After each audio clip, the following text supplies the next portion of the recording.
Hey everyone, and welcome back to Monday Night League. I've got with me the victorious FlyQuest members. We have Power of Treeville and Twignar joining me after their victory against 100 Thieves. Guys, 2-0 week for the team, and especially after a winless week 3. So tell me about how you were able to bounce back. Well, the 0-2 week was, I think, really eye-opening that we still have a lot of stuff to improve on. We did a lot of early game mistakes, and we clearly just, as soon as we lost, we just hard lost. It wasn't even close. So I think we really worked on how to get vision when we're behind, how to get vision around mid lane, or how do we get vision if one lane is really behind. And I feel like we showed this week that we improved on it. I think we still need to improve on it a lot, but we definitely did it better than before. Yeah, improvements and a lot of surprises coming out from FlyQuest. Ignar, for you especially, 8 different games, 8 unique champions. Forget the champion pool, you have a champion ocean. Tell me, how many more of these supports are you hiding from us?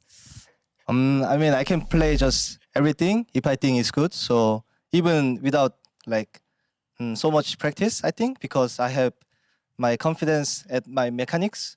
And then, so I think I just have more than 5, I think. So I can just play whatever I want, yeah. That's pretty smart. Now, I know we've seen a lot of support champions go top. Since you're the expert at these unique picks, any top laners becoming support champions? Like Rumble? The Rumble support? Yeah, I can. Can we confirm this? No. I mean, I can just play Rumble support because when I play top, my main champion is Rumble, so it's really easy for me. Okay, I'm very excited to see that pick now. You have me and probably a lot of the fans excited. But something else that fans were kind of excited for, and maybe people who followed EU LCS at the time, was seeing you two reunite, the Misfit members reunite on FlyQuest. So Power of Evil, starting with you first, tell me about that moment. When did you find out that you would be playing together again? Well, it was a big reason for me to join FlyQuest because I already knew Ignaz going to FlyQuest, and that was definitely a big reason for me to join. I was really excited and thrilled to be playing with him again. I think he's a great support. I feel like we had really great synergy on Misfits, and I feel like even in the games right now where we're winning, I feel like we are really good at playing together and knowing. I feel like we just know what the other one wants to do, and I feel like it really shows on the LCS games that we didn't really need this I would say this moment yet where it just clicks. I feel like we just already had that from 2 years ago. Oh, that's so great. So did you go to your coaches and be like, we need PoE? Or how did you find out that PoE was joining the team? I mean, to be honest, for me, after the Misfits year, I wanted to play together. I just always thinking, Mm-hmm. if I go Western team, I just want to play together. But this guy is so famous, so it's So famous. yeah, compared to me, so it's hard to play with. But this year, maybe I couldn't make it, so I just make it. Hey, I mean, after all of your different support picks, I'm pretty sure that you are going to be climbing the ladder of fame for supports. But this is so nice. So what else excited you about coming to LCS? Obviously playing with a friend, but what else? Was it FlyQuest or was it the scene in general? Just excited me thing was, I feel like in NA, I don't think so many aggressive support. So I was excited that I can be the one of the best aggressive support like this. So that thing was most excited for me. Are there any other aggressive supports that you maybe want to, trying to think of the nice way to put it, just kind of smack them around? Who's the aggressive support that you want to take down? Or is there no one who can? I mean, I think there is no, to be honest, I don't think there is maximum aggressive support compared to EU, but I think LCS has really good support, but I don't think aggressive. I think it's different, good support and aggressive support. But EU has Hailey Sang, Mickey X, this really good, really aggressive support. So who do you want to own, Igna? Who do you want to win? Own. What do you mean? Is own? Beat really. Beat, destroy. Beat, destroy. Knock him over. Bifrost? Biofrost? Okay, Biofrost, he's coming for you. Watch out, Vincent. Ignar, final question for you. I was watching through some of FlyQuest's fly vlogs, and I came upon one where you were teaching Turtle how to drive? Tell me about that. I mean, my one of best habit, I really like habit is drive. So in Korea, I just drive stick car with just as a fun, not for life. So our content guys asking me about what do you think about teaching Turtle, sticks, because he has own car here. So oh, it sounds fun. So we just try, and then Turtle really likes it. Yeah. Now, I'm nervous about asking this question. Do either of you have a license? Yeah, I have world license. Okay, cool. We just avoided something bad there. But POE, would you trust? Would you get in a car with everyone? With Turtle, maybe. He sounds like a pro. No, I think he's just all the time driving. Even at home, he's like doing this driving simulator game all the time. I even told him he should buy like a gaming wheel and like gaming pedals. So maybe he's gonna buy that. I'm not sure yet, but what would be fun, I think. Maybe POE buy for me. He's a rich guy. Okay, rich guy, buy him a new car. He's going to be the LCS aggressive support and race car driver. But both of you, thank you so much for joining me, and congratulations once again. For everyone else, when we come back, it's Evil Geniuses trying to take down the undefeated Cloud9. Don't go anywhere.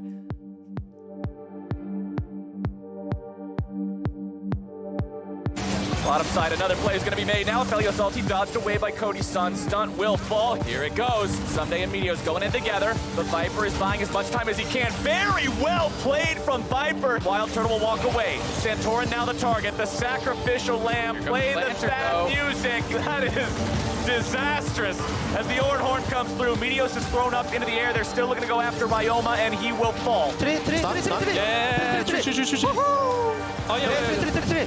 Trees. Nice, okay, we can end now. Tomorrow, though. Nice. Let's just end. Don't be too big. Okay.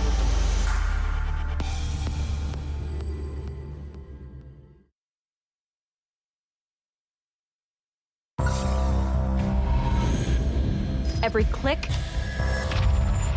Every frame. Every press. every sound. They're playing aggressive. I'll take mid. Every advantage. When the difference Between winning and losing, is measured in milliseconds. everything. Everything counts.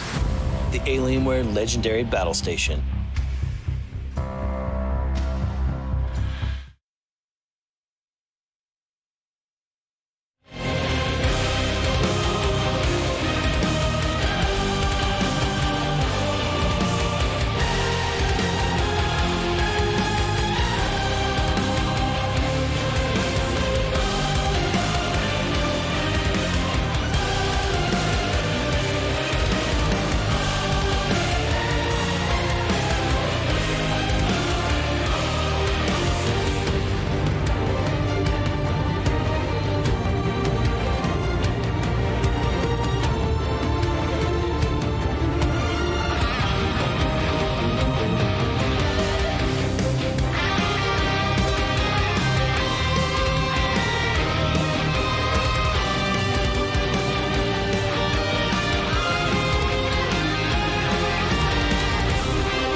can't control my teammates, you know? I'm just one person, but we're playing as 5. And when we are stuck in some macro, it's really hard to fix because every single time is every different moment of our macro, like that we have to adjust, but I don't know, it's really hard, yeah. Hello, everyone, and welcome back to Monday Night League, where we've got Evil Geniuses getting their first go at Cloud9. I'm a little taken aback because Bang coming with some strong words. Sad quote. Yeah. Bang's a happy guy. That kind of made me sad. It was not a ringing endorsement either of. I cannot control my teammates. Yeah, I'm just one guy. Anytime you Yeah. start with a team game and your phrase is "I'm just one person," it's not a great environment, probably. Well, I mean, the good part is, yeah, his role on the team is probably not controlling them, so it's okay that he can't. True. Hopefully that turns into something more of like, I can predict my teammates or we feel better. So. We're on the same page. Yeah, it is a new roster. They come from previous teams who have a lot of history, so we're going with a mashup of 3 regions play styles in one team, so Yeah. I understand that there's some growing pains there. And speaking of history, let's go ahead and revisit some of the points that we talked about at the top of Monday Night League, including the fact that Blabber and Svenskeren are facing off once again, but with different levels of rosters surrounding each of them.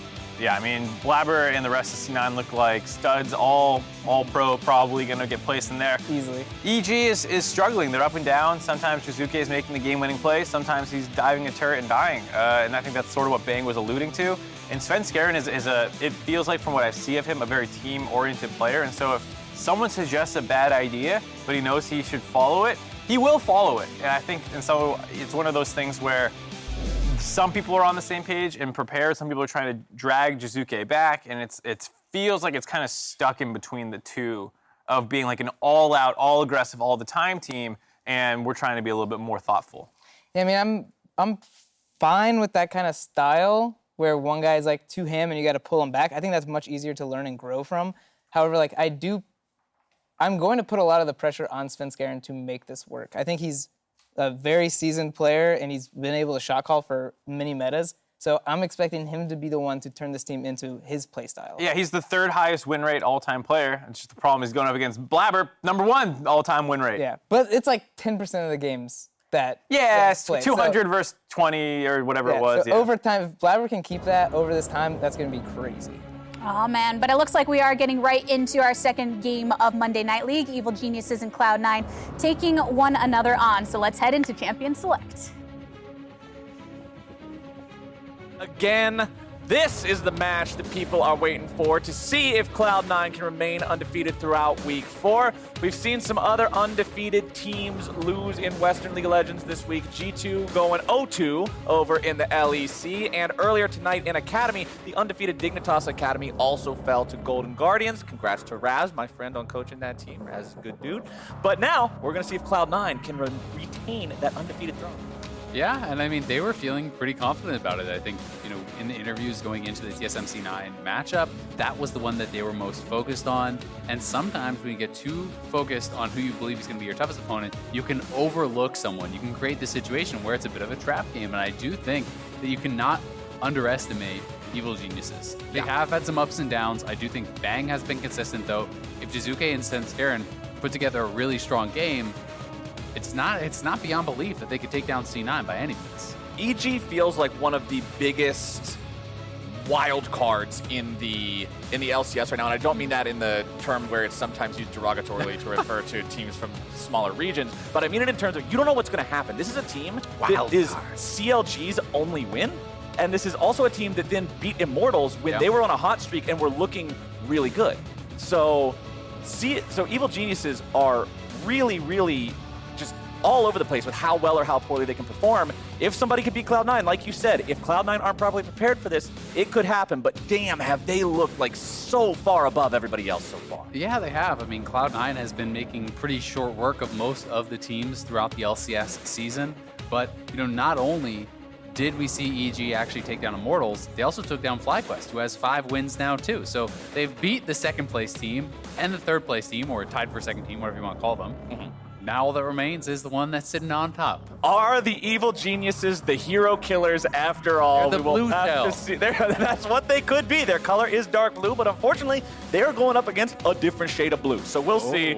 It's Rumble, Xayah, and Rakan for EG. So solo lane plus the bottom laners locked in.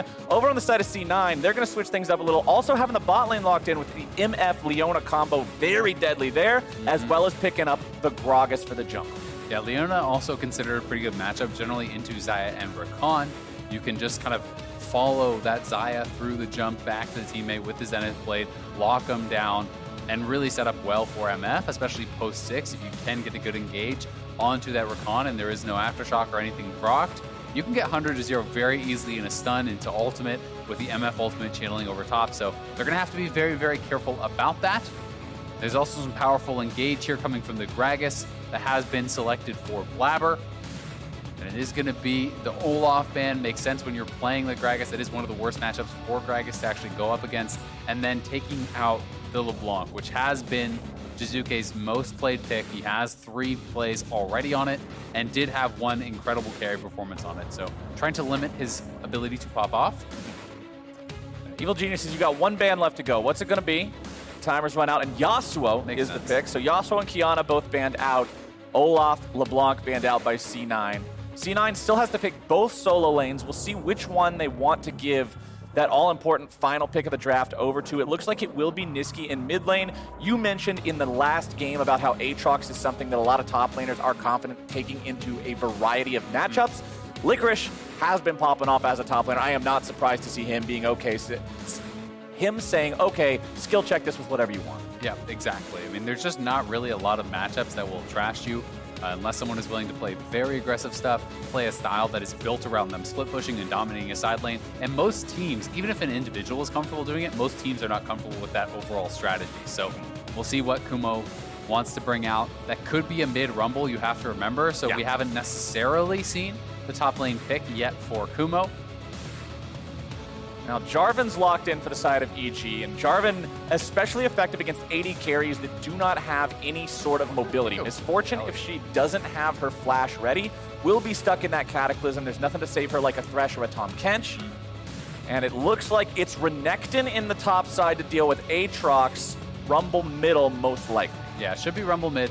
It is pretty interesting. You know, I was kind of considering they could go towards something like Galio. We have seen it here and there. J4, Galio, Rumble, Rakan, incredible engage. This is more kind of stable. You do have Renekton to be able to deal with the Aatrox. You can duel up fairly well.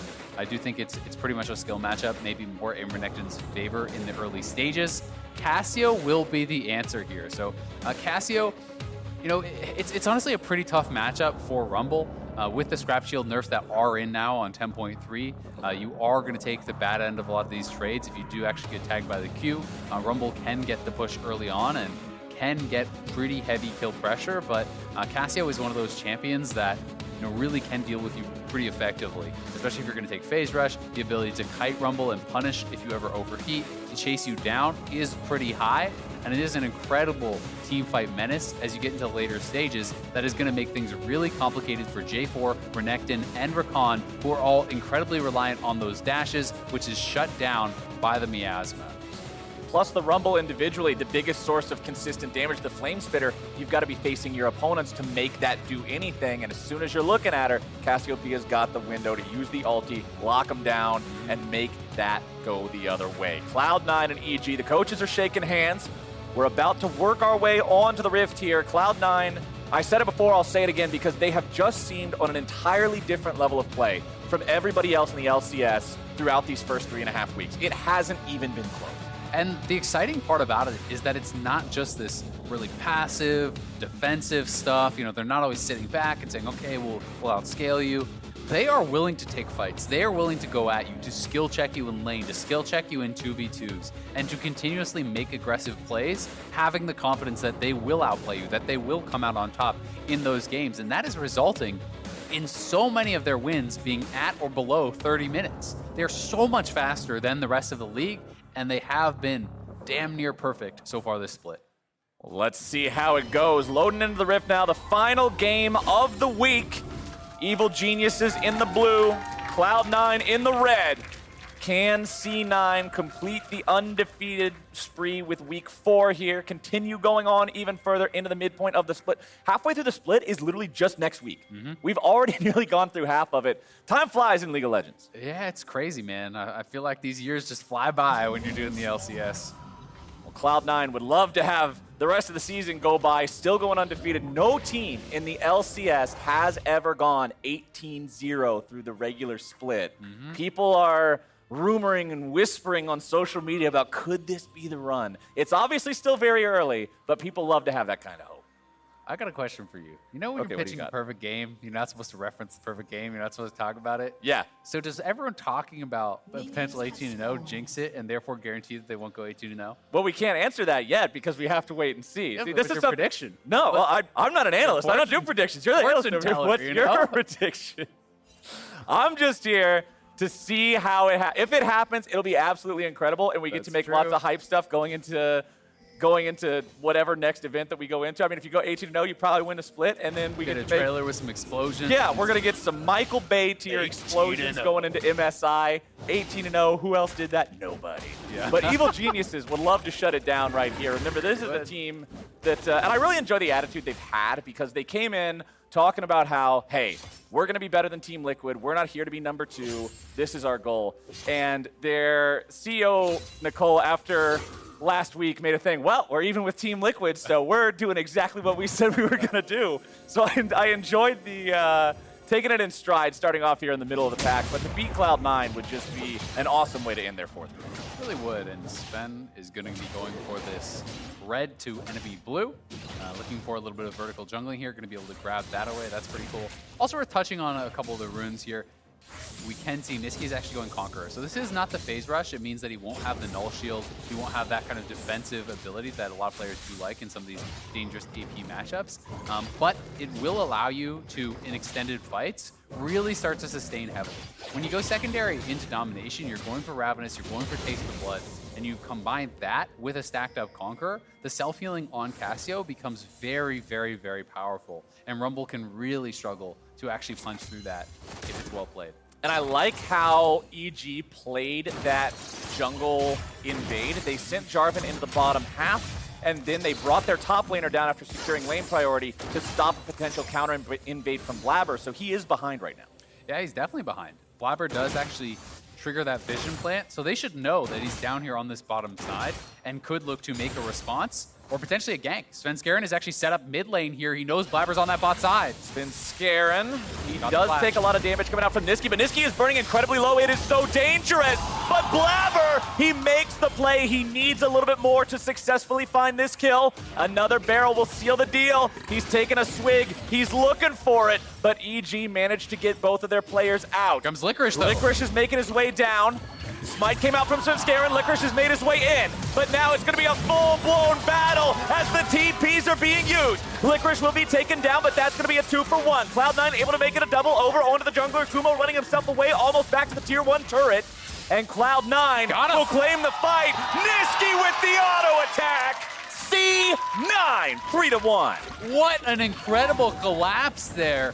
Niski teleporting back in, Licorice roaming down from bot lane. But EG, they were not on the same page there. Svenskeren was disengaging.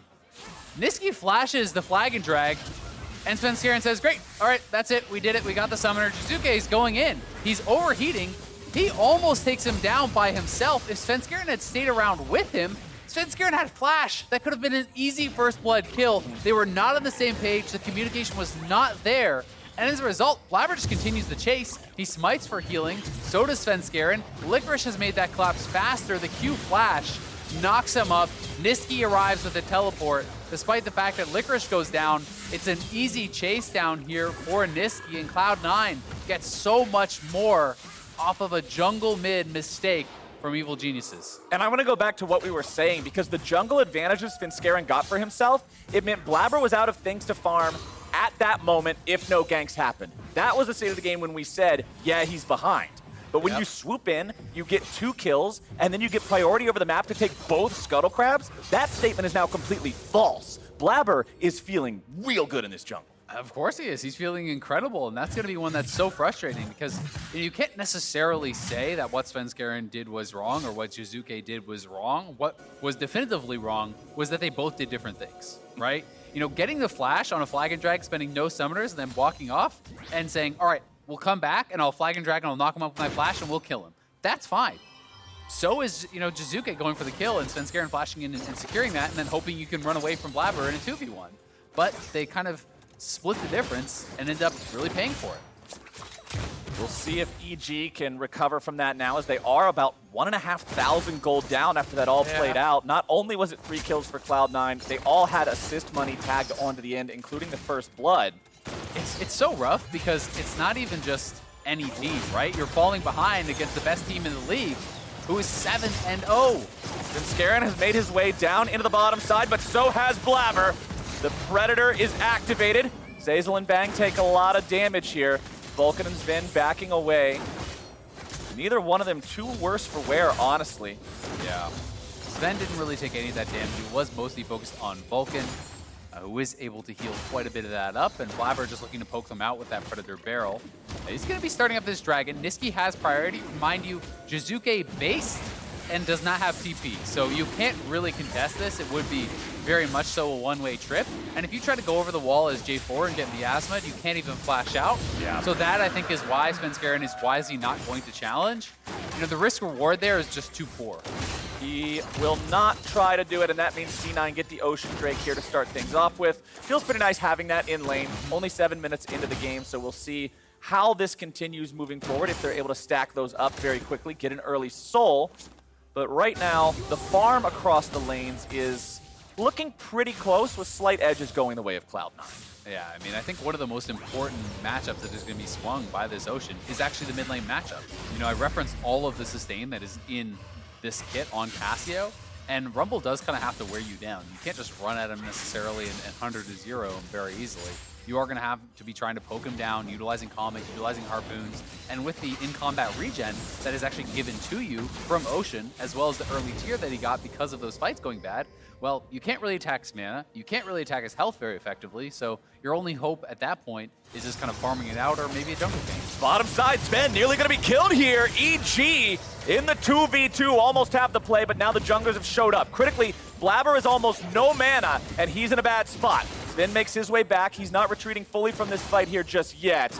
Nobody's going to die on either side. Yeah, very close though.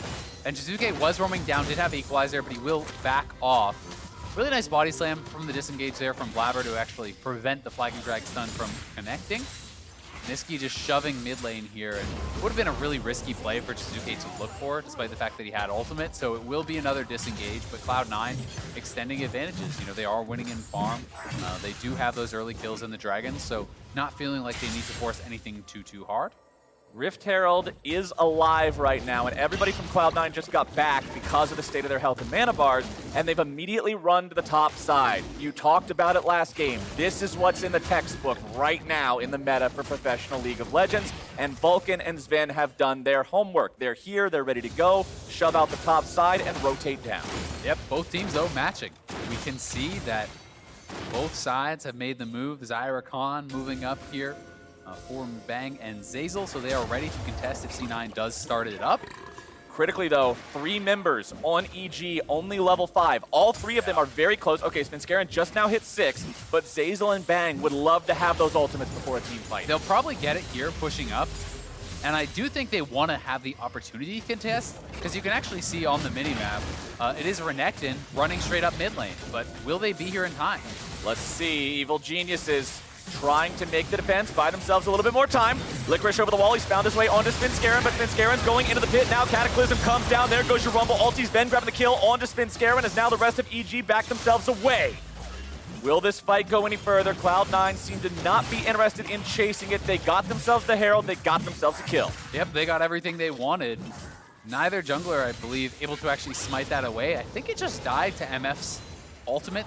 I'm not actually 100% sure on that, but Sven going to be able to pick up a kill on Svenskeren and grab the Rift Herald there over on Licorice. So C9 again coming out on top, extending that gold advantage, and this is something that they have been so good at doing. You know, we're seeing globally a lot of teams sitting back and just looking to stack dragons and not necessarily extending an advantage. Maybe they're a couple thousand gold ahead at 10, but then they stay that 20, 25, and they're just looking to win through soul. C9 will attack you, will press for plays, and look to create bigger and bigger advantages. Here it is one more time as Svenskeren makes the call to go in, going right in on top of Blabber. He gets very, very low, and it does look like it was either an auto from Blabber or the ultimate from Sven that did take that down. Either way, Cloud9 do grab it. And EG tried to do the Cataclysm into the Equalizer combo, just that team fight soup of making the bucket and pouring all the damage in, but it wasn't quite where they needed it to be in terms of bursting anybody out from C9. You can see those damage meters looking pretty high there, pretty gnarly from the Cloud9 solo laners. Yeah, I mean, when Cassio can just kind of stand and fire, when you are not the one getting dove on, they look to actually knock down Blabber, I think, to potentially steal it away. They're hoping we kill Blabber, I smite it away, we grab the Rift, great. Unfortunately, when you go for Blabber, you are letting those solo laners free fire, and Cassio will be very frightening if she can connect with that. And while you're locking someone else in with that Cataclysm, you're also locking yourself in to a miasma and making it very easy for Cassio to return damage. Vulcan is around the corner here, over the wall in the Raptor pit. And Cloud9 may just try to make a dive here if they want. Shelly will take down plenty of money from that mid lane turret. And that's a good use of Rift Herald. They won't get the turret itself just yet, but they've managed to give themselves priority over the bottom side river. And with a 3,000 gold lead, they feel confident in starting up the Infernal Drake. EG walking over. Vulcan's gonna buy some time, start off the fight. MF ulti coming through, damage going down. Into the back line goes EG. The kill on Azazel's gonna start the fight off. Svenskeren taken low, taken out. Cloud9, 2 for 0. Vulcan there on the front line still. Being burned away by Jizuke, but he can't go in too much further. He has overheated, now finally has the ability to cast the spells again. Low health bars on the Cloud9 bot laners. Blabber still with about 2/3.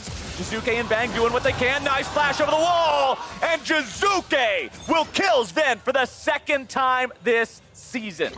There's the end of that 100 KDA dream, and he got him. Blabber's going back in, though. Cloud9 looking to grab some revenge, and they've got it. Licorice with a slam over the wall to set Niski up to get that kill. Kumo's running away. C9 looking to maybe go further, but they choose against it. They will not get the Drake. They have won the fight, but at what cost? Yeah, it cost the KDA. Sven hanging around, though, at low HP. Was not trying to be that KDA player. Barely escaped, but Jizuke rightfully flashing in, getting the shutdown, so that 1-for-1 pretty worthwhile, and they do deny at least the immediate dragon take. EG are back out on the map, but Sven has respawned, and I think Cloud9 are going to head right back to the scene of the crime and try to take that Infernal Dragon. Let's take another look at how the fight went down here. Yeah, this engage I think was a lot better. Instead of it being onto Blabber, Vulcan was split up a little bit from the rest of the team.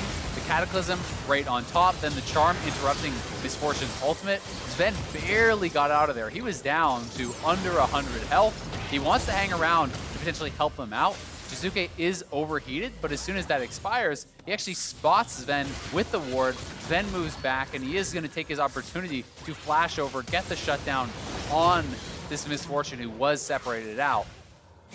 And EG are able to stop the dragon, so well done by them. But it is C9 right back at it, starting it up. They get mid lane prio, and this should be a pretty easy one for them. I don't think that EG really has everything they need to try to contest. Not when Rumble took barrier and is sitting top lane, clearing out the wave and farming up. You know you're not going to fight for that one. So C9 will take it, and that means we get yet another Mountain Soul this game if either team collects all 4.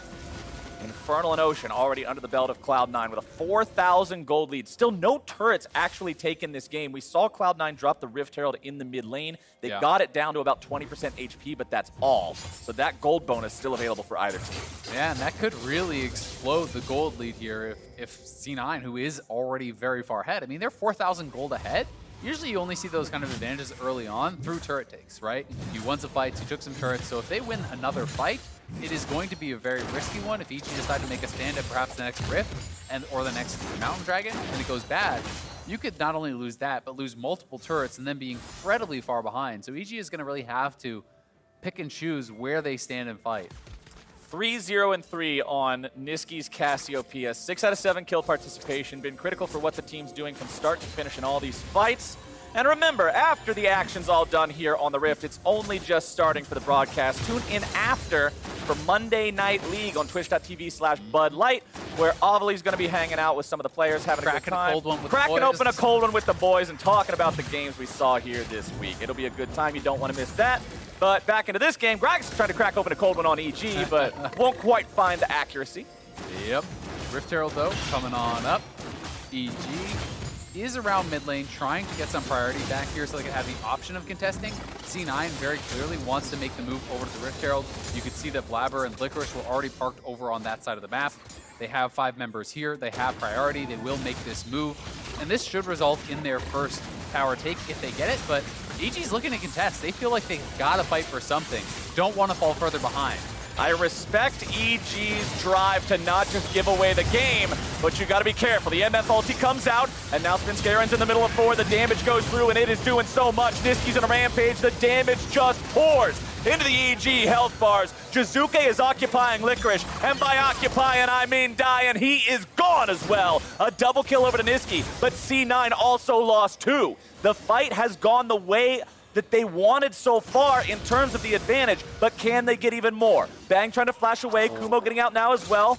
With Vulcan not hitting the Zenith Blade, that means Bang survives. C9 win the fight, but it's not perfectly clean. They lose Blabber, they lose Niski, and that's some shutdown gold, importantly, in the EG pocket. I've got to give a lot of credit to Jizuke, who, while he was losing that 1v1, had the presence of mind to look over to the team fight to get a good ultimate that allowed the rest of his team to win their fight. So, this was the engage from Vulcan. They decide to make the turn. Licorice is zoning out Jizuke, does go over on him. Svenskeren flashes in with the knockup onto Niski, and then note that equalizer from Jizuke. He's given his life for the team, but the equalizer is across multiple members. It gets them those 2 kills. Those players from C9 were roasted up by it, so it gave a shot to his teammates to win that fight. Unfortunately for them, they are not able to take it down, and C9 still goes up a member and gets that Rift Herald, which should be an easy cash-in on a turret. Right, you could drop that in the mid lane very easily. It's within 1 charge's death. It's within 2 auto attacks death range. So not even sure you would want to spend it on that, considering you can get more value elsewhere. Yeah, they might want to hold on to it, but it's going to expire fairly soon. So I think we're going to see them probably drop it mid, look to crack that turret, which makes it even harder for EG to have mid lane control.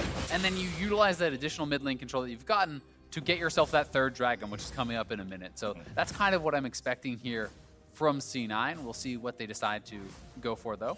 Blabber is out on the map, has that Rift Herald ready to go. No stopwatch in his inventory. Importantly, both of the stopwatches in the Cloud9 item selections have been used already.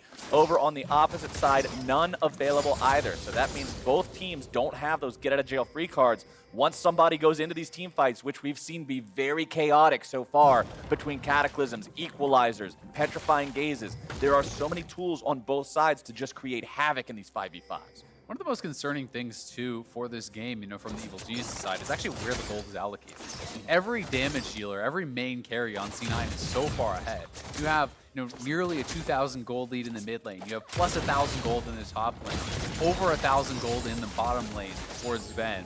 That means those carries are going to be significantly ahead in their itemization, but they are catching Niski. Niski's been trapped, and remember, he has no flash. The Conqueror's doing a lot of work keeping him healthy, and EG have overextended themselves way too far. Jizuke tries to take someone with him, but he's going back to the spawn platform alone, and with 2 dead on the side of Evil Geniuses, Cloud9's feeling confident to look for whatever they want. They've got the opportunity to push up mid, enemy jungler and mid dead now for still another 10 seconds. 20 on Jizuke means easy turret pickup. No Herald required. It's dropped now in the bottom side. Not quite yet. I saw the thing tick down. I thought he swapped back over to his trinket, but it was just the Drake damaging him.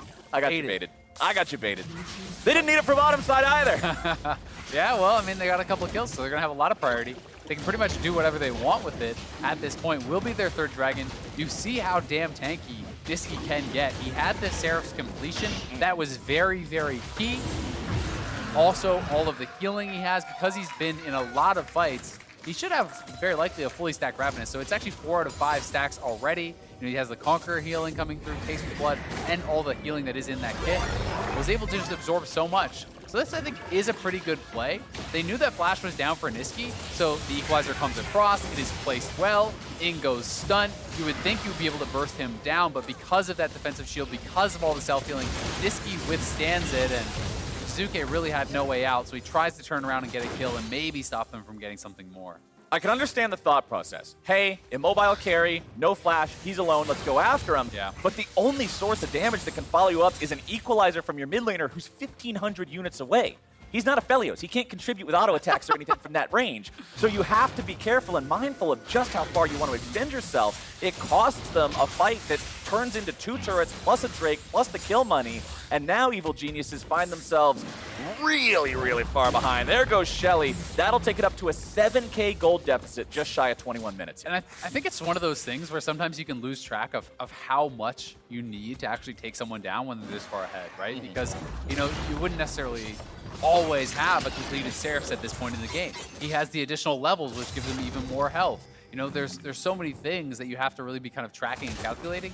And also, almost every single play that they can make from this point is going to be a low percentage play. So you have to pick and choose. You can't just sit back and seed everything, or you will slowly bleed out and lose the game. So EG are going to try to swing for the fences, are going to try to look for those potentially game-winning plays. Get a kill, grab a bounty, maybe swing something around, get a dragon for yourself. So I can respect the effort, but there's not a lot of plays left for them in this game that are going to look very good because you're just so far behind. It's really, really tough unless your opponents make big mistakes. A 20% play looks really good when everything else is a 10% top. Yeah. And unfortunately for EG, that's just about the reality for where they're at in this game. Look at how dark this map is from their point of view. Everything being eclipsed by Cloud9 vision that is now being set up in the top half of the Evil Geniuses jungle. Baron is alive. There is so much sustained damage when you have a Cassiopeia on your team. It's very easy for Cloud9 to take this if EG aren't in a good position. So now they're tasked with this almost impossible job of staying alive while clearing out the Cloud9 vision, and C9 is having none of it. Exactly, and they also have explosive engage. So if you face check, you know, even as the Recon, you can very easily get your dash interrupted by someone like Blabber flying in with a body slam flash, looking to start up those kind of fights. They have the Leona engage there too, so C9 just moving up, trying to push back the vision further and further and further. You can see, you know, it's kind of this line here all the way across that is going to be trying to encroach further and further into the EG territory. And EG has got to try to keep eyes on the Baron because you know from this disadvantage, if you lose Baron, it's lights out. Svenskeren level 10 compared to the level 14 Niski that he just walked by. That's not something he'll ever be able to engage on with any amount of safety. As Evil Geniuses do get the opportunity to clear out some of those wards. Everybody from C9 decided this was a good time to go back to base, restock on control wards, let everybody purchase, get back out onto the map. You can see those wards in the inventory of everybody except for Niski. He's not being a team player, but everybody else is going to go. And the other thing is, there's a lot less risky of an objective that C9 can go for. The Mountain Dragon is spawning in about 120. Baron, still going to do a fair bit of damage to you. You don't have a true tank, right? So maybe, you know, with the damage amp that's coming out from Baron and you get poked down, Rumble does something special. Ground Dragon, not so risky.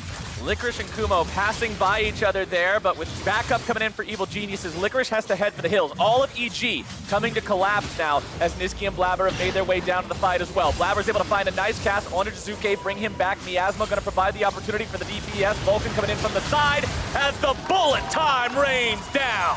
Cloud9 turn this fight around, and they won't pursue any further. They got what they came for. They've won the fight. Now they're clear out the vision. Now they'll set up for that Drake that you were talking about. Yeah, it could have been a lot worse, though, for EG. They do try the play. They lose one member, but you know, a lot more could have gone down. Niski just barely not able to actually connect his Q, get that poison over onto Jizuke, which would have allowed him actually to chase him down and get that additional kill. And Kumo will be alive when the dragon does spawn, will have teleport, so maybe he can still try to look for something here. Because if you're this far behind and you give up the Mountain Soul, then even the potential picks become more and more difficult with all of that shielding that it is going to throw over towards Cloud9's way. And the game can be so hard to evaluate in these kinds of situations when you are choosing between those 15% and 20% plays like you talked about earlier. Your choices are between something that's bad and something that's worse because of the state of the game. And I really feel for players in those positions because it's a hard one to get your way out of. There's a reason most of the time when you're 8,000 gold ahead, you can turn that into a win. And C9 now with Mountain Soul are even closer to that enemy next. And it just looks so crazy when you see that Mountain Soul over on a marksman who also has overheal. You know, it starts to become so intimidating to say, okay, well, I've got to take this guy down, but he has 600 in shielding when you start the fight, and I'm behind. So permanent Jana shield. Good luck actually, getting that much damage out. And it also refreshes even in combat. As long as you are not being hit, it will actually come back up while you are fighting. So that is something that you also have to worry about in these potential fights. Svenskeren still only level 10 on this Jarvan, the same level as the supports in the game. His inventory, he has a stopwatch so he can stay alive if he goes in and creates that Cataclysm. But the only completed item he has is a Cinderhulk. You look across the board, you compare that to the items in the inventory of Blabber. Fully completed Zhonya's Hourglass. He's got the Runic Echoes, working on the next item now as well. Very scary. As the Miasma goes down, fortunately for Svenskeren, he's able to use the EQ combo to get out. Yeah, that was Vulcan's ultimate, so they were looking for a pick there. Svenskeren quick to get out. Here comes Zazel's ulti now. Vulcan on the front line, but the Stone Plate means you just cannot initiate on a Leona and get anything there. They went for the Misfortune as well, but weren't quite able to find it. And with that big Rakan ulti down, C9 are now very aware that EG's engage is lackluster at best. Yep, without that, and 3 pink wards in the area, it's so scary for AG to try to look for something. Kumo's not even with them, so I honestly think C9 could just start it up. It's pretty low risk when you do have that Cassio, but they have lost control of mid lane. So C9 is going to just try to look to clean this up. They don't want to take any potential 50-50. Zazel, he should be fine. Yeah, he's got the Blast Cone right next to him. Kumo, however, does not have a Blast Cone. Svenskeren has found his way onto Blabber, who drops the cask. He's using the stasis. He has no flash to get away. He's taken down. Nice shot from Jizuke, but it's going to be a 1-for-1 so far, make it a 1-for-2. Kumo and Svenskeren are both gone.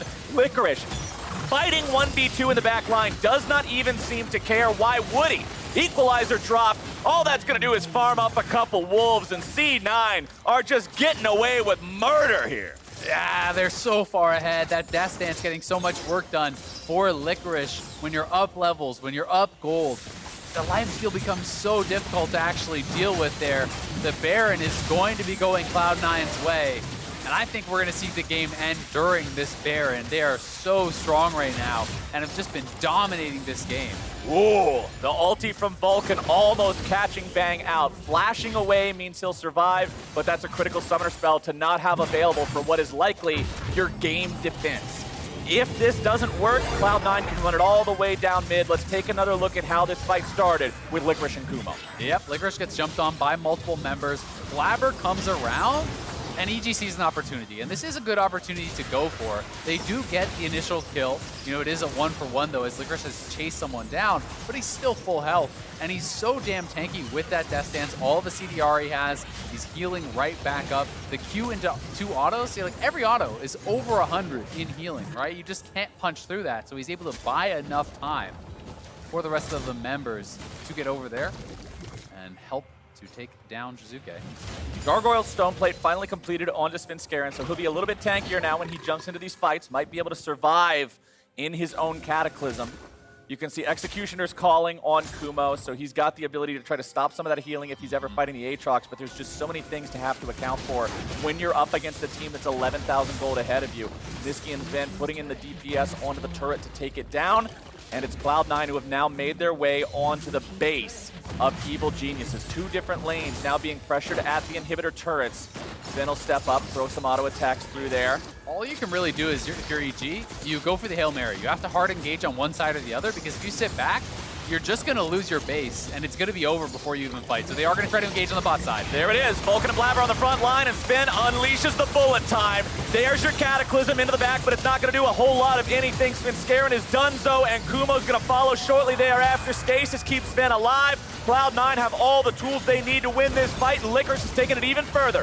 Vulcan leading the charge, looking for the damage onto Bang. No flash, no dice. You're out of there, and that means inhibitor number 1 is under fire. Number 2 you can take if you want, but it's not really required. Jizuke can't do anything, Zazel can't do anything, and Evil Geniuses will be the 8th team to fall to Cloud9. This team once again showing exactly why they are the standout in the LCS so far. Sven picks up another one onto Vulcan. Jizuke tries to make one last valiant effort, but it's nothing but a double kill for the enemy AD carry. Svenskeren will try to stand against Niski, but the damage is too much. The Nexus, the only thing left to target, and C9 win it 1 second shy of 30 minutes in. Damn impressive from C9. They are looking very, very good this year. One win away from a perfect half split, but they're going to be chasing that 18-0 dream, winning game after game after game. It feels like 30 minutes. That's the mark that they are shooting for almost every single time. And they are just performing really, really well.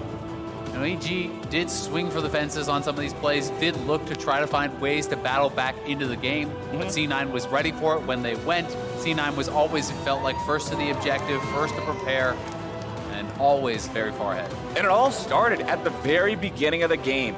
Even though the initial counter jungling pattern I liked from EG, they had the solo lanes both move up to ensure that there wasn't going to be a counter invade coming out from Blabber. But then when push came to shove and it turned into a, well, somebody's got to get ganked now because there's nothing left to farm, they got outplayed. It was just what you said. The communication wasn't right for EG, while Cloud9 was coordinated. They had everybody working together. It got them that 3-for-1. And even though it's 3 minutes into the game at that point, it feels like, okay, the snowball started. Yep, and I mean, that's one of those things. It kind of speaks to the different mindsets that these players sometimes have, right? Everyone talks about Jizuke as the guy who's always going to go forward, who's always going to look for the kill. And Svenskeren was happy to just take the more moderate advantage of a free summoner and back off and look to repeat later. Instead, Jizuke wants it. Svenskeren's backing off. Not going to work out against Cloud9, who punish you every time for those kind of errors. Well, that is the last game now wrapped up here for week 4, but we still got some more stuff coming your way. After a quick break, Pastry will interview the Cloud9 support, Vulcan. You don't want to miss that one. Stick around.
I'm here with a Vulcan after Cloud9's 8th consecutive win in a row. That game seemed pretty straightforward. From what I was seeing, how did it feel in-game? Honestly, early game, with the mid-jungle fight, last time they fought like that, it didn't go too well, so I was a bit worried there. But this time it went well for us, so I mean, it was cool just AFKing bot and having my mid and jungle carry the game. But in the mid game, it took a little bit of time before we snowballed. I think we fought like 3 times in a row on a dragon. Some people died like 1 for 1, and then we reset, went again. It took a little bit of time before we, got just like in the mood, I guess. And then we started rolling them, and it went well after that. Yeah, still won under 30 minutes, so still pretty good for Cloud9. Was there anything extra about this game, having to play so many ex-Cloud9 members, given that you are the newest member of the team? I didn't really feel anything like that. I think my teammates really wanted to beat them just because, they've played together for so long. But I didn't really see any rivalry between the two teams, personally. And then, of course, Cloud9 is doing so well. 2 of your teammates have already won the MasterCard Player of the Week. Would you like to make your case for maybe winning it this week? I did not die. I took 0 kills, so that's a good support right there. I don't think I played too well today, though. I think I hadn't really been practicing Leona too much. I was on the Tom Kench and all this trend, and then they banned me out, so I pulled out my first time Leona. I did all right. Well, looking pretty good as far as I'm concerned. Congratulations on the win today. Cloud9 still undefeated, as you're going to throw things over to the Bud Light Breakdown. Welcome to the Bud Light Breakdown, where we break out the final game of the week before we hand it over to the Bud Light League Lounge. You look like you want to say something. He was trying to sell us on why we should vote for him to be the... good reasons. There were good reasons. The most important one, though, is someone has a pose that's not... I think there's like 3 of them there. I guarantee you whoever wins the next one has it. Whichever player doesn't have that pose will have my vote. Yep, they'll be the winner so we're not in my voting heart. for like actually the best player. No, I don't care Whoever anymore. looks the coolest. Yeah. Thing. That's the new criteria. Yeah. All right, got it. It's whoever ends up looking the coolest, and then also just the fact that of whether you die or not seems to be. That's not going to be a harder one to try and ask people to do. Not everyone's on Cloud9. Yeah, I think if you're not on Cloud9 right now, it's a bit harder. Yeah. Yeah, not quite. But as we end up wrapping up the day, let's see how the team stacked up. We've got 10 in total, and while Cloud9 still stands strong, 8-0 at the top, starting to see some shifting in the middle portion of the pack. Do you feel that some of these teams are coming into their more identity of where they would stand? I still am not super sold on any of the remaining top teams no matter what. I still think it's pretty early in the split, and I'm kind of expecting at least one more shift before we go into playoffs. I will say, I think FlyQuest and the Mortals are definitely playoff teams, though. Whether or not they stay in 2-3 is a different topic, but I've seen enough out of them, especially just how well they work as teams when a lot of other teams don't have an identity, they're struggling. These two do seem pretty good, so I expect they will make playoffs. I can say that. Dignitas and Golden Guardians a little less certain on. Yeah, I mean, I think right now the meta being like pretty team fight favored. I think these teams where they can actually group well together and move around without making huge errors. Yeah. I think that's why they're kind of in their position. So I'm curious when teams like start improving in the next couple of weeks, since we're going to be into the second half of the split, where that how far it can take them. Being that we did just see Evil Geniuses in action and still kind of in the bottom portion of the standings, do you see anything more as far as maybe some positives that they can lean into, or is it still consistency with, well, the inconsistency they're having with the performances? I mean, you gotta they need to help me believe in them, and the interviews that I'm seeing are not that positive, even from their own internal camps type stuff, and that's when I, on the outside, I'm like, you gotta try and sell me on you, and it's not really working. And in game, they seem just totally different pages, highlighted best by that 3-minute gank. Yeah, I mean, so the game started, they have a stronger jungle matchup, so they actually make an invade off. I really, really like that. However, once they make a play together in the mid lane with Jizuke and Sven, they get the flash for free. And this is definitely a moment, I think Azale mentioned it on the desk. If they both did one thing, it was going to be correct. And I think Sven was playing the smarter way, where he's leaving, because the chances of Cassio overextending are so low unless that guy's just hard inting. And Niski's been playing really well. So the fact that he started walking up and that baited Jizuke to stay, that was totally Niski knowing, I'm safe. I got my jungler in my back pocket. And then Jizuke thought, oh, this guy's making a mistake and went for it. Why is he stepping up again? Yeah, why is he stepping up? So I think that was definitely, they kind of pulled the little bait out from under Jizuke. And I would have appreciated, they did the gank. Now they're going to freeze the wave and pull it. And then Cassio is going to be dead in 30 seconds. Yeah, you can repeat gank that with double flashes anytime to get more kills, and it just gets worse at 6 if the timer works so that you hit 6 and their flash is still down, or you just do it again. You can just kind of chain gank, hopefully, and the fact that it went so wrong so quickly just blew up that whole game plan. Well, the calculated risk versus the risks that weren't always working into a reward. But with that ending our week number 4, let's take a look at the games that we have coming up next week in week number 5. Are there any matches in particular that either of you are looking forward to most? I mean, you have to look at Cloud9 if they can go for the 9-0 start. But I actually don't think that will be that good of a game unless CLG does the truly counter logic thing and somehow wins. Otherwise, I think Immortals Dignitas, just because it's another one of those soup battles.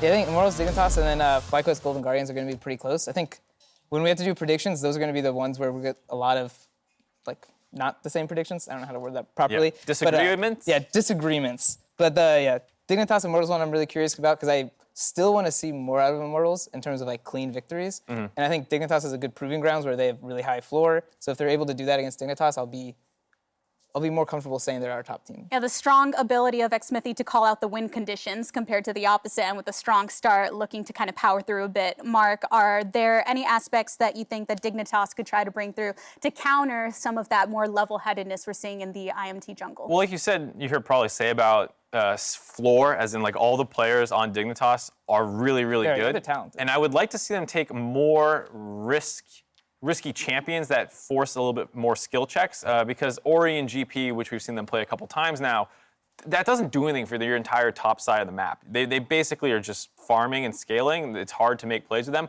I want to see more proactivity out of the top side of the map where a lot of their strengths are, not like, oh yeah, we'll scale. As much as people talk about great scaling, you still can scale and have playmaking like an Ornn or something. Yeah, that's fair. Actually, yeah, we've seen a lot of GP out of them. I kind of didn't connect the dots because I'm just like, I love GP. He's great at GP. Yeah, he is. And then I'm like, actually, yeah, it's kind of farmy for a long time. Yeah, he doesn't get to carry until 25 minutes, and sometimes the game's over by then. And moving back to an individual basis, while the race for MasterCard Player of the Week was tighter than ever, guess what? Another Cloud9 player, everyone. Niski is the lucky pro Is that the pose? who walks away with the accolade. I have a feeling we're in for that pose again. I mean, he deserves it at least, despite the pose. His Kiana just had that rough start, but instantly turned it around, and then ran away with the game, made a lot of plays in side lanes, and then the Cassiopeia game was incredible. Yeah, I definitely give him a lot of credit for staying in that Kiana game after their debaucherous 2v2 that happened. I think a lot of players would really kind of crumble under that pressure, especially in such a volatile matchup. But he did really well, and then again, we just saw him after the bait of Jizuke, TP's back into the fight and cleans up one more under the turret, so it's pretty impressive stuff. Yep, he said during the last week he was the best, and here he is striking that pose again. Any thoughts from you two before we close out the day? No, I mean, I'm excited to see how things shake up. I want to see Team Liquid turn around. As much as it's interesting to see them in 9th place, it's painful. It's not that interesting. I really just, I need to see it come back because that was another team where you could like look at their macro and really appreciate how they're playing the game. But right now it's just like super messy. So I want more teams where I can really just admire, oh, that was a beautiful play. I'm so glad they made that choice there. Like, I want to say that more often. Well, Prawley, Mark Z, I always admire the company that you bring here on Monday Night League. Now, if you're looking for something to cap off the week in North American League of Legends, stick around for the Bud Light League Lounge, where Nadeshot, Papa, Cody Sun, and Meteos will all be kicking it with Riv and Ovly on twitch.tv/BudLight. But now, for myself, the casters, and the entire live broadcast crew, thanks for watching, and we'll see you over at the Bud Light League Lounge.